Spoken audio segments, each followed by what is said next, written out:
Frères et sœurs, bonjour et bon dimanche. Bienvenue à ce nouveau rendez-vous de Lumière et Joie. Aujourd'hui, dimanche 13 avril 2025, nous célébrons le dimanche des Rameaux pour l'année liturgique C. La semaine sainte qui commence en ce dimanche des Rameaux est appelée par la tradition de l'Église la grande semaine ou la semaine de la Passion.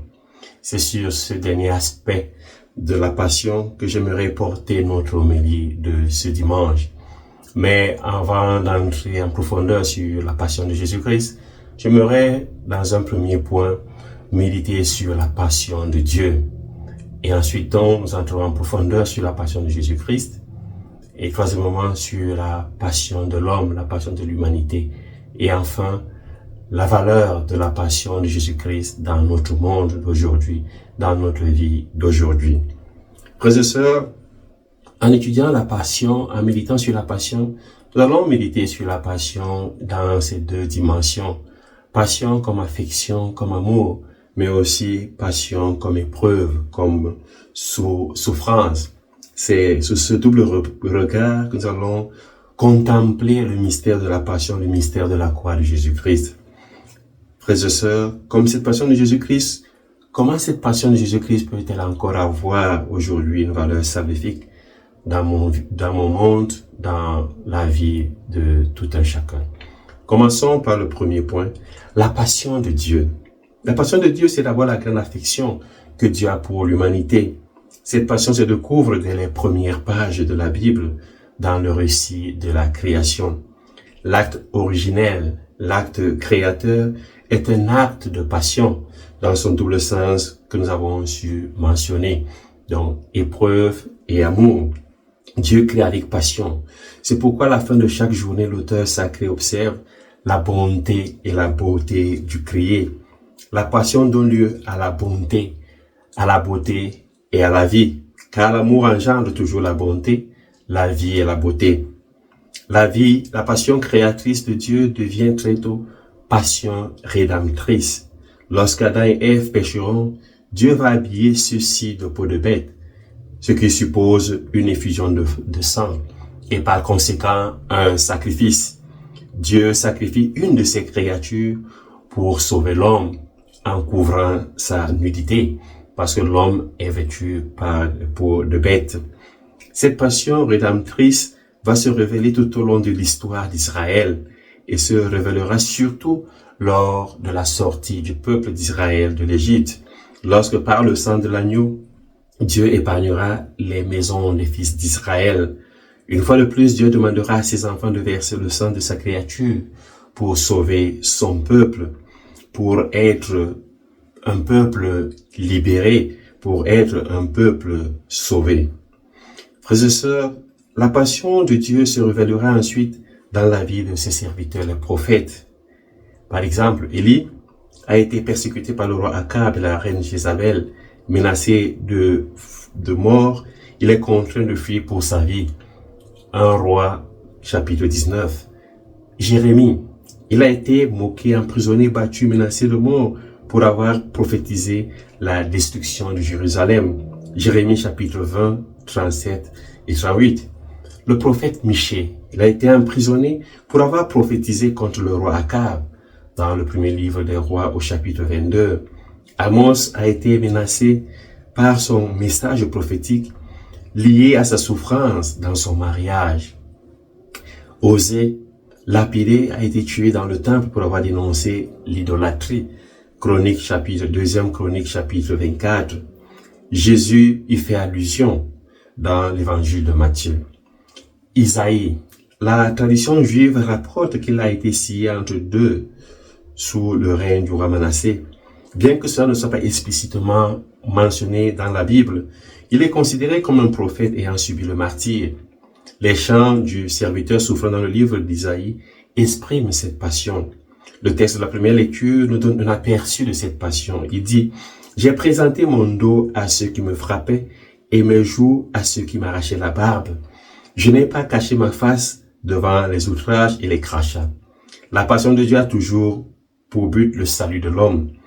Il dit dans le premier chant du serviteur souffrant, « Moi, le Seigneur, je t'ai appelé selon la justice, Je te saisis par la main, je te façonne. Je fais de toi l'alliance du peuple, la lumière des nations. Tu ouvriras les yeux des aveugles. Tu feras sortir les captifs de leur prison et de leur cachot ceux qui habitent les ténèbres. Isaïe chapitre 42, versets 6 à 7. Dieu aime et souffre parce qu'il veut sauver l'homme. C'est pourquoi, pour exprimer solennellement cette passion pour l'homme, il enverra son propre Fils, Jésus-Christ. Frères et sœurs, passons maintenant au deuxième aspect de notre méditation, la passion de Jésus-Christ. L'évangile de la messe de ce dimanche des Rameaux nous invite à méditer sur la passion de Jésus, le Fils de Dieu, le Messie. Le grand amour que Jésus a eu et a pour l'humanité se révèle dans cette passion. Jean introduit ainsi l'évangile de la passion. Avant la fête de Pâques, sachant que l'heure était venue pour lui de passer de ce monde à son Père, Jésus, ayant aimé les siens qui étaient dans le monde, les aima jusqu'au bout. Jean chapitre 13, verset 1. Jésus aime jusqu'à la perfection de l'amour. Il aime jusqu'au plus haut point où l'homme peut arriver avec l'amour, mais aussi jusqu'au prix le plus cher, car le mot tel peut aussi signifier prix ou taxe. L'amour de Jésus, la passion de Jésus conduit à l'acceptation de l'autre passion, qui est épreuve, qui est sacrifice, qui est la croix. Un sacrifice où la sueur devient le sang. Mais l'on ne peut pas couler de la sueur si l'on ne fait pas couler les larmes de la compassion.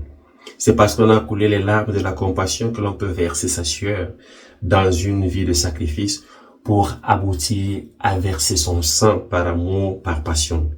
C'est par la passion de l'amour pour l'homme que Jésus arrive à la passion de la croix. Il dit, « J'ai désiré d'un grand désir manger cette Pâque avec vous avant de souffrir, car je vous le déclare, jamais plus je ne la mangerai, jusqu'à ce qu'elle soit pleinement accomplie dans le royaume de Dieu. » La passion de Jésus, c'est sa croix, c'est sa Pâque. La Pâque de Jésus est un projet voulu par le Père, auquel Jésus adhère librement. Lui, qui est de condition divine, il s'est anéanti prenant la condition d'homme et de serviteur. Il s'est abaissé jusqu'à la mort et la mort de la croix. La Pâque de Jésus, c'est un passage de la terre de captivité du péché à la terre promise de la liberté et de la grâce, la liberté des fils de Dieu. C'est pour moi que Jésus accepte cette Pâque.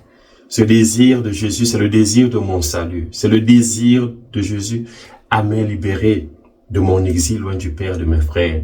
La Pâque de Jésus, c'est la Pâque du retour à la maison paternelle, à l'exaltation, à la glorification.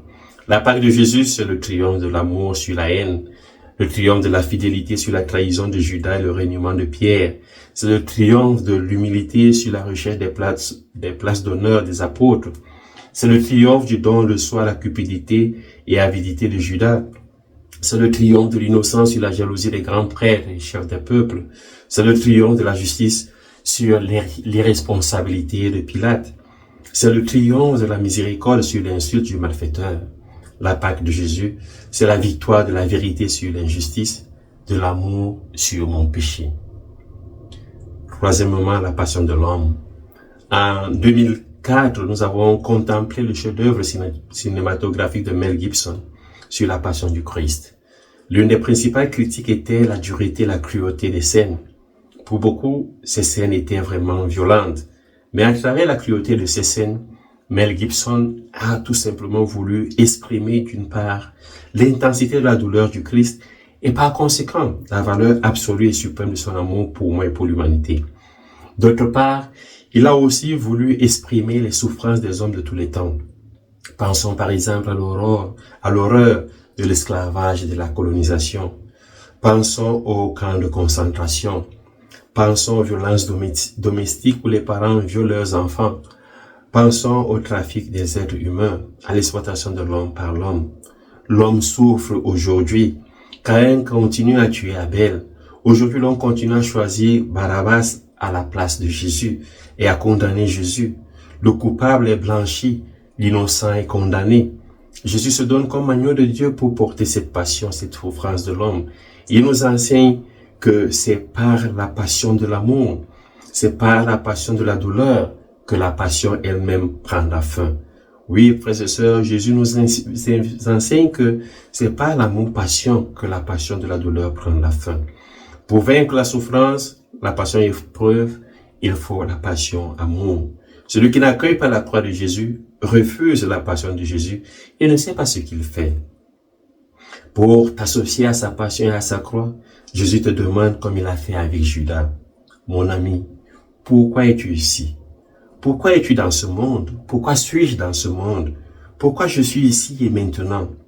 Seul le désir de célébrer la Pâque avec Jésus nous aide à avoir une réponse. Une Pâque à célébrer après purification des vieux ferments. Saint Paul dit, purifiez-vous donc des vieux ferments et vous serez une Pâque nouvelle, vous qui êtes le pain de la Pâque, celui qui n'a pas fermenté. Car notre agneau pascal a été immolé, c'est le Christ. Le dimanche des rameaux ou dimanche de la Passion nous porte à méditer sur le sens de la croix de Jésus. Une croix qui est signe de l'amour, une croix qui est signe de pardon. Il dit, Père, pardonne-leur, car ils ne savent pas ce qu'ils font. La croix de Jésus nous offre le royaume de Dieu. Aujourd'hui, tu seras avec moi au paradis. La croix de Jésus nous offre la certitude d'avoir un Père à qui nous pouvons confier notre vie. Père, entre tes mains, je remets mon esprit. Dernier point, la passion sauvera le monde.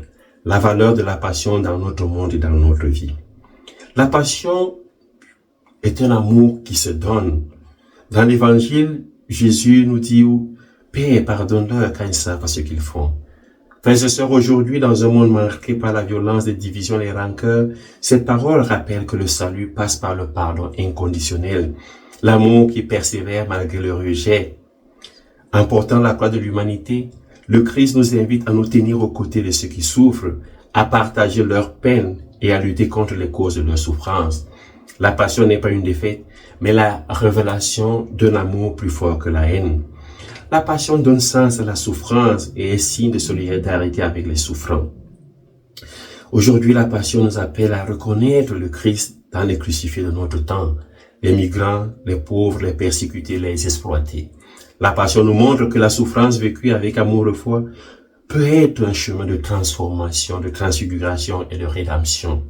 Le salut vient quand nous choisissons comme le bon larron l'espérance et la miséricorde face à l'injustice et à la moquerie. La passion est une victoire du faible et source d'espérance. Aujourd'hui, dans un monde obsédé par la réussite individuelle, la passion de Jésus rappelle que la vraie grandeur est dans le don de soi, le sacrifice de soi. La passion qui culmine dans la résurrection nous donne l'assurance que l'amour est plus fort que la mort et que l'espérance n'est jamais vaine. Le sacrifice, loin d'être inutile, féconde l'histoire. Confère par exemple les martyrs de la paix et les artisans de la réconciliation. Lisons maintenant ce témoignage d'un homme. Il dit, un jour, je rentrais chez moi après une journée très pluvieuse et j'avais l'air déplorable. Dans le métro, j'ai remarqué qu'un gars suspect ne me quittait pas les yeux. Quand il s'est dirigé vers moi, j'ai eu très peur. L'homme s'est approché, m'a tendu un billet de banque. J'ai levé les yeux et il a dit, tiens, prends ça. Je sais ce que c'est que vivre dans la rue.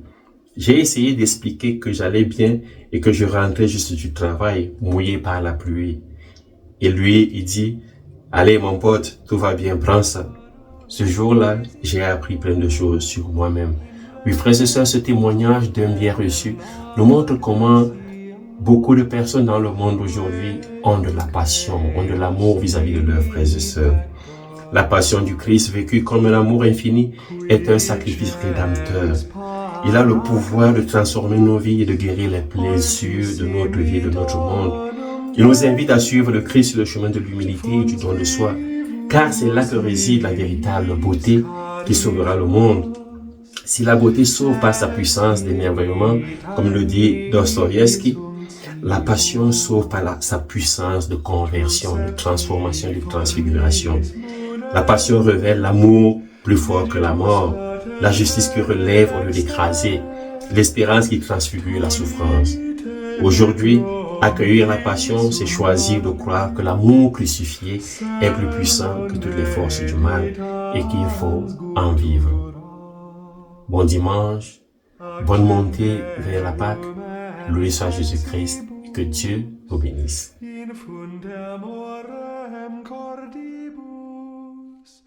In